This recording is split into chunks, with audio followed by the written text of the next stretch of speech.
দাঁড়াও দাঁড়াও, আজকে কিন্তু তোমাদের জন্য নিয়ে এসেছি একটু অন্য স্বাদের ভিডিও। তো দেখো, যেসব মায়েরা বাচ্চাদের নিয়ে স্কুলে যায় তারা কি করছে আজকে তোমাদেরকে সেটাই দেখাবো। বাচ্চারা তো বাচ্চাদের মতো পড়াশোনা করছে ভেতরে, আর মায়েরা কি বাইরে বসে শুধুই গল্প করছে? একদমই না। দেখো, এখানে দিদিরা কিন্তু যার যার মতো কাজ করছে।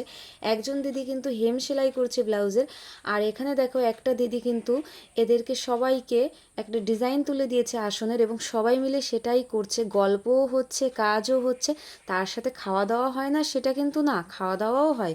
সব কিছুই করার দরকার। তো দেখো কত সুন্দরভাবে ডিজাইনগুলো তুলেছে। আর শেখার কিন্তু কোনো বয়স হয় না। আমি এখনও পর্যন্ত আসন সেলাই করতে পারি না, এটা আমার বলতে একটুও বাধা নেই, কারণ যেটা পারি না সেটা পারি না। আরেকটা দিদি দেখো, একদম নতুন একটা ডিজাইন আমি এটা দেখতে পাচ্ছি, এটা কিন্তু একটা ফুল কমপ্লিট হয়েছে। তো সেটাই দেখছি, খুবই সুন্দর লাগছিল। আর আমি কি করছি বলো তো? আমি কিন্তু এই দিদিদের প্রতিভাগুলোকে তোমাদের সামনে তুলে ধরছি, এটাও কিন্তু কম বড় কাজ নয় কি, তাই তো? তো ভিডিওটা কেমন লাগলো জানিও, যদি ভালো লাগে একটা সুন্দর কমেন্ট করে যেও। টাটা।